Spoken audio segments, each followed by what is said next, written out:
In a study we did for I did it at my first tour of duty at the Hastings Center in the early 1980s. We were asked to do a study of asbestos, basically ethics and values over the science of asbestos in human health and then the regulation of asbestos in human health. And I coined a term there which has turned out to be useful, allocating the burden of uncertainty.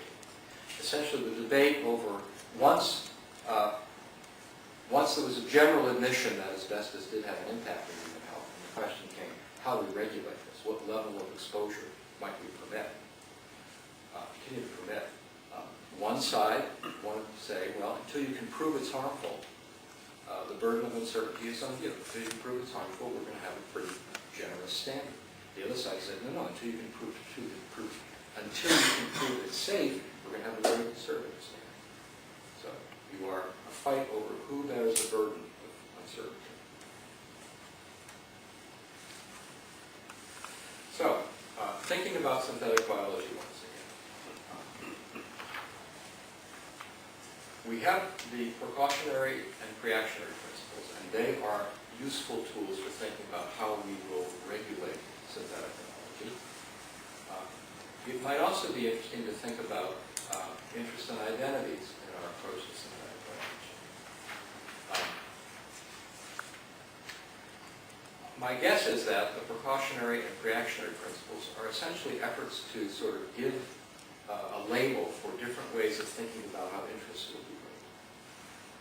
Not so much about identities. It's really about how dangerous is this system. Should we allow the interests of science to prevail, the interest of industry to prevail, the interest of consumers concerned about the safety of products?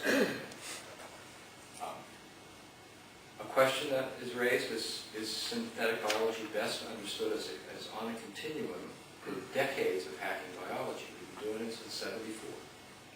Or does it differ in ways that are somehow fundamental, that would make it a difference not merely in degree but in kind?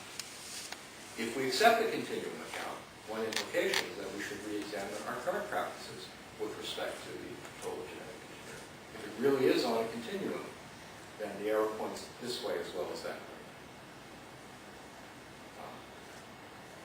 Another possibility is that synthetic biology implicates our relationship with nature and the natural in the way that the debate over abortion in the U.S. Was a debate about men's natures and women's natures and whether they are quite separate or have more in common. The debate over synthetic biology might be humankind's relationship with nature itself, and with humankind as a manipulator and creator, at least of a sort, of life. A version of this argument has been put forward by Bolt and Mueller. They claim that with synthetic biology, it's changing the human role in the cosmos. That it changes as, things always sound more impressive in Latin. This is from their article. That it changes our relationship from manipulatio to creatio ex existendo. That's my high school Latin, so if I pronounced it incorrectly, I apologize. And to them, that's a fundamentally, their word, altered relationship to nature. Now, my colleague, Greg Kadnick, with whom I work closely on our synthetic biology project, Greg said, well, this really could mean two different things. It could be that what's happening here is an inappropriate elevation of humans into a kind of role that they ought not to have in the cosmos. Or it could be an inappropriate degradation of nature to a lesser status that it deserves in the same cosmos. It is possible that this is an example of a disagreement over identities, over meanings. In this case, a relationship with nature. If so, to put this case well and carefully and persuasively will not be easy.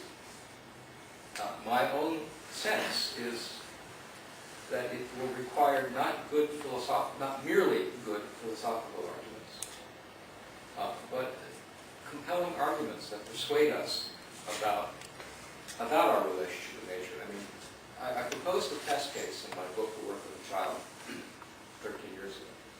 I said, can you imagine an argument about the moral status of an embryo or fetus, make it a fetus, early fetus, that would be so compelling? It could be a scientific fact, it could be a philosophical argument, but some new thing that would be so compelling that everyone, virtually everyone, because there always will be people who are unpersuadable, but virtually everyone on the other side of the debate throws down their book and says, "You've convinced me, I was wrong. You're right." Can you imagine that argument? You'll notice that I didn't say on which side the argument was, right? Doesn't matter. It's very hard because it's not just about arguments, right? People's positions in abortion are so overdetermined and so interrelated with their lives and their images. That's why I think, if to the extent that the debate over synthetic biology is a debate not merely about interests, not merely about risk, benefits, safety, and interests, but is a debate about identities, it will be a different kind of debate and a much more difficult one to settle politically. So we will need compelling narratives about our place in nature and our relationship to the capacity to manipulate nature in these ways in order to make any progress forward. Call that an hypothesis. As I said, we're just at the beginning of our work. I want to thank my colleagues at the Hastings Center who worked with me on the synthetic biology project. Those of you who read the literature will recognize at least some of those names. And that is the Hastings Center. We've been there in that building, that set of buildings, since 1997. If you were to turn your back and look the other way, you would be looking out over a lawn and then a bluff down to the Hudson River, one of its most dramatic and beautiful points. And across the river would be the northern end of the campus of West Point. We do have a visiting scholars program. If any of you have work that you think would be interesting to us and you'd like to pursue it and would like to stay at the center for a few weeks, go to our website, look up the visitors programs, and by all means, please apply. We love having this. Thank you very much.